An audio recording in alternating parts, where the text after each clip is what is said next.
there's been discussions of Premier League Hall of Fame, just like all these other American sports leagues where we give these former players who've played great in the Premier League a chance to have their moment. We give them maybe a yellow blazer like in the NFL and a ring with the Hall of Fame, whatever logo. We give them 15 minutes on a podium and they can just say whatever they want to say about their career, thank who they want to thank, and fire shots to whoever they want to fire shots to. So it was supposed rumors were it was supposed to start in June this year, but with all the coronavirus and pandemic and everything that's going on, I think it has been put on hold for now. So I'd like us to just draft one or two things about the Hall of Fame we would want if it were you and me who chooses these people. So I'd like us to choose a goalkeeper, a defender, a midfielder, and a forward, in that order, so that we just look at how we viewed the Premier League, because you and I have watched the Premier League for a very, very long time. So if we had to pick a goalkeeper, like the first induction they do, the first goalkeeper who should be chosen into the Hall of Fame, who would you pick? I would go for Van der Sar or Peter Cech.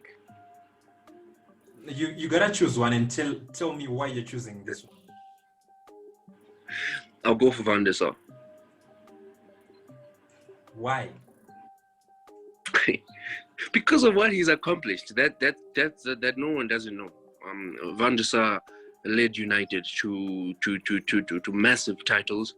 He was an integral role in that team. It's either him or it's either Van der Sar or Senior Schmeichel, but I'll put Van der Sar because Van der Sar was like for a more prolonged period. He was an integral part of Fergie's team. He was an integral part to Fergie winning massive titles and adding on to his legacy. He's a great part of our legacy as Man United. And in the Premier League, I don't think there's a goalkeeper I can put up against him who's helped any other club achieve what United achieved during Van der Sar's time. I would disagree. I'm not talking about seasonal performances, I'm talking about consistency. Of course, I understand what you're saying. I think Van der Sar, of course, at some point, you'd eventually make this Hall of Fame because he's been that good. But you're almost right. Before you get to choose one, you're almost right. Not that I'm bringing a Chelsea bias or anything like that. But Peter Cech is the Premier League's goalkeeper. If you look at, as you said, longevity, consistency, and everything, that guy was just the keeper. He wasn't, maybe I think his peak could have been maybe lower than Schmeichel's peak, or maybe just a little bit lower than Van der Sar's peak. But his peak was like consistent and stretched out over a very, very long period of time. And I think the guy has got like 202 clean sheets in the Premier League on about 400 appearances. And the next guy in line is like David James with 160 clean sheets, and he played like 600 games in the Premier League. You look at the rate, he was accomplishing these stats. And also at the same time, it's not like he wasn't winning anything. He was winning some things. He also won the Premier League, I don't know, 4 times or something like that. So I think he's the guy we should put down as the best goalkeeper of the Premier League era at the moment. I wouldn't disagree with you. You are correct. Like I said, even before you say Cech, it's either Cech or Van der Sar for me. Cech, he was incredible. Like you can't deny it. The man was a hero. He was insane. Like he would take out balls from top bins. It wasn't like I'm putting it top corner and it's not going in. And he had an advantage. He was quite a tall man. He was quite a tall man. So for me, it's like you said. For me, I get what you mean. His pick was definitely longer and more consistent. So I think that's a good choice. That's a good pick for me. I don't have a dispute there. Exactly. Good boy. Great one. That's a great one. Before Arsenal ruined him, of course. Let's let's look at the defender pick. I'll go first for the defender pick. For the defender pick, I'm just going to shock people a little bit, but I'm just going to go for this guy because of his immense talent. Talent-wise, I think he's the best ever English-born. I'll end this call. No, it's not going to be Van Dijk. Okay. Yeah, so in respects of talent-wise, immensely talented. As I said, I think the most talented defender England have ever had. He was good going forwards, good defending, clearing the ball off the line, and all that. He was a complete fullback.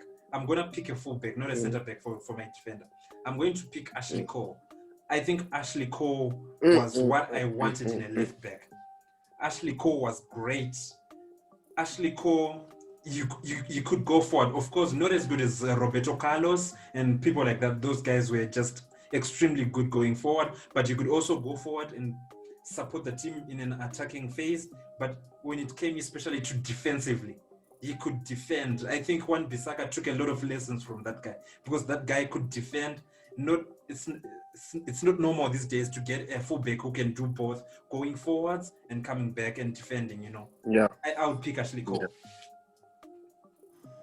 Yeah. Okay. For me, yeah, people would say I'm very biased. Yes, you're definitely biased. For me, it's coming from my team again. Let me see, between Jan Stump and Vidic. Let me see. I'll say Jan Stump, but then solely because most of these guys' peaks were probably before we were even born. I'll just refrain from trying to mention these guys because a lot of people probably don't even know who he is. So I'll go for Vidic. But if we're looking at the Hall of Fame as it is, it's Jan Stump or Vidic. Between the two, that's my pick. In front of guys like John Terry, like Tony Adams, like Rio Ferdinand. I think Rio Ferdinand is probably like the best defender United have ever had. Over Vidic, never. That's a lie. No, I mean Vidic was incredible. I think Vidic could defend more than Ferdinand, but Ferdinand was like more complete, especially back in the day where people didn't actually realize the advantages of having a central defender who can actually build up play, who can actually play with the ball. I feel like choosing one is very hard. But we have to choose one. That's what we're trying to do. No. Choosing one is hard because now when you mention the likes of Terry, you've changed the whole dynamics. Yeah, now, exactly. The dynamics have already changed because Terry is incredible. Man, John Terry. Let me see. My pick. Okay, let me put United aside. I'll go for Terry. I'll go for John Terry, especially because he was captain, amazing captain. I'll go for John Terry as my pick. Put that man as one of the defenders there. He deserves you say John Terry, I say Ashley Cole. I think the guys in the comments are going to settle this debate for us. John Terry versus Ashley Cole, who's the better player? John. And solely because of the amazing captain Terry was. Man, he was a great character. Like, don't you miss the days when we had real captains, not these. Harry Maguire. Man, I can't. Okay. But yeah, Terry. So stepping into midfield, I'll give you the chance to go first. Choosing one midfielder, be it a winger, central midfielder, defensive midfielder, whatever. Undisputed. This is undisputed. We don't even need to discuss this. Cristiano Ronaldo.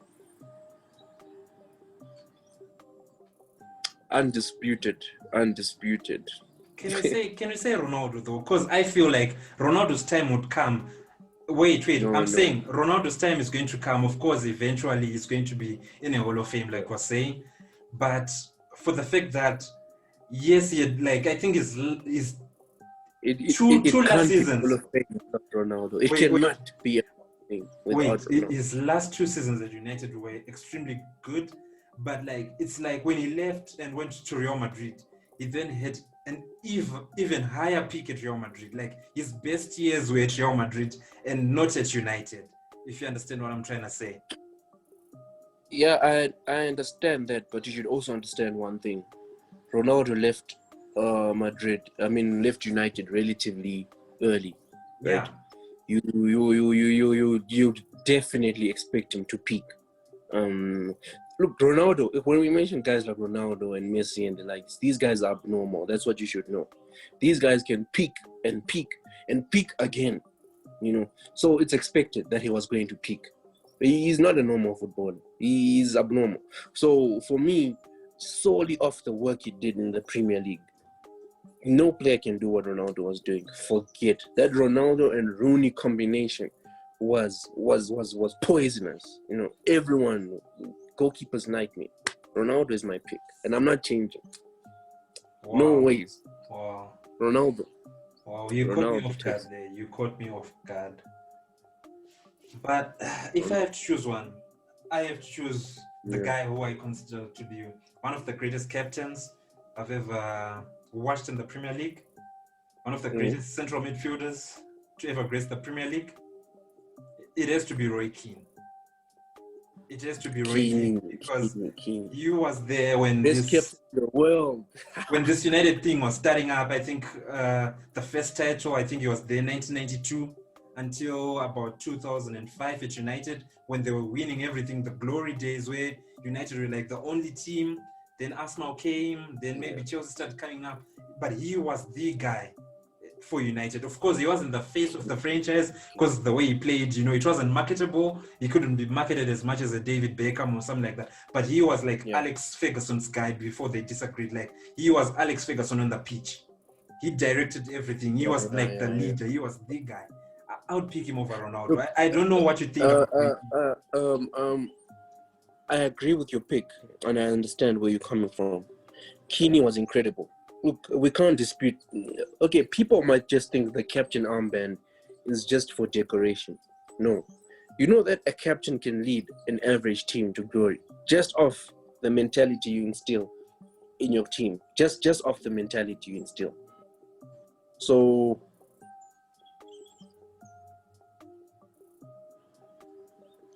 Yes. Hello? Yes. I don't know what happened. I don't know what happened there. Okay. Yeah, I was saying wait, I think I have to call you back. Let me just take this call. Don't hang up. Okay, cool. You just edited this out.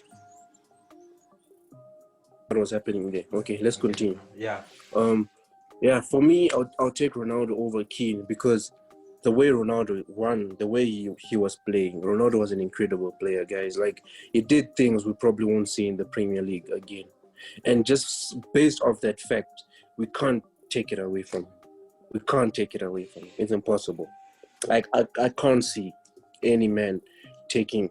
The first pick when they make the Hall of Fame is not going to be Ronaldo, for one reason. They hate him. They hate how good he is. It's these biased English guys, you know. They are going to be the panel, these biased Nevilles, these nonsense pundits. They are going to be the ones... They won't pick Ronaldo first, but you can't refuse him a spot there. No. I see. It's a dodgy pick, that one, but I mean, we have to go to the forwards. We have to get to the forwards. So yeah, let's choose the forwards. Yeah, I can go first. My forward is a Mancunian. You see how biased your list has been. It's been very, very biased. Okay, for the forward, the striker, I'm going to choose the greatest ever Premier League player. This guy has been the greatest. No one has come close. He's been the best. He gave us his peak. He gave us his everything. This is the best player to ever grace the Premier League, to grace the shores of, you know, the Don't say Thierry Henry. Don't say Henry. It's Thierry Henry. Thierry Henry is the best forward. He deserves to get into the Hall of Fame first. This is the best ever striker we've seen. And it's not completely it's not completely based on just his goals and everything, but what he gave to that Arsenal team. He gave more than goals. I think the assist record is still him and Kevin De Bruyne. He was assisting these Arsenal guys from that center forward position as well when they were winning everything. I think he was like a key part to when Arsene Wenger was building that Arsenal team, and it started to win and started to really challenge Manchester United, even though they were financially a lesser team. He was one of the key reasons why Arsenal got elevated into that status where they could belong with teams like Manchester United at that time. I think this guy has to be the first name they should utter whenever they think about, you know, making this Hall of Fame. Okay. Valid. It's a valid pick. I'm not gonna dispute against that pick. It's a valid pick. Valid pick. But we can't not include Wayne Rooney in this conversation. We cannot. We cannot exclude Wayne Rooney. You know it yourself. We cannot exclude Wayne Rooney. No, of course, Wayne Rooney has to be in the conversation. I think maybe he We goes can't. number 3 or number 4 after We can't maybe exclude him, other guys. but Thierry Henry was impeccable. Yes, he was. I'll probably pick Henry too. Yeah, the best player to ever play this league. Yeah, I'll say Henry, even though some things about Henry I don't like, but yeah. What don't you like about Thierry Henry? When he left Arsenal, right? Could you say was he still good or was he at his peak? I think it was just close to the end of the peak because I think he left Arsenal when he was 30. Just about to start. Okay, understandable. No. Yeah, Henry, I wouldn't. Yeah, Henry deserves. I can't take anything away from him. Really, like he was amazing. I mean, you just be a hater, like if you wouldn't agree with his pick. So definitely Henry for me. Then maybe Wayne Rooney and Alan Shearer after that. Yeah, Wayne Rooney, Alan Shearer. No, it's very unfortunate Rooney didn't win a Golden Boot, but a player like Rooney, guys, that guy was a complete player. You know what a complete player is? Like, Fergie could count on him on times whereby you can see things are bleak, but Rooney was always there for us. So I actually think Rooney's definitely the reason why Rooney then had this sort of very, very rapid decline was because of Alex Ferguson. Because I remember when Rooney was so good that there were times where he was injured, but then Alex Ferguson sort of forced him to play. He would still play and give United good results. But I think the fact that he was continuously playing with injuries and everything, it really contributed to his rapid decline. Okay. Because at 31, Rooney was already in decline. 31, 32. One thing we have to agree on is Rooney's decline was number one. It was an injury-caused decline. One. Rooney had a terrible injury. I can't quite remember what injury it was. No, it was groin. I think it was a persistent groin injury. First time he had the major injury, right? He was sent for rehabilitation. I don't know if you remember. There's a time he went to the USA for quite some time. Yeah. Rehabilitation. They tried everything. One, Fergie was wrong for playing him. Was injured, but it's not on Fergie alone. Rooney himself said that. I remember when he was giving Marcus Rashford a warning, like the injury Rashford got. He told Rashford it's a similar injury to what he got, and the mistake he made is England called him up, and he was forced to play first team. At that time, people just wanted results.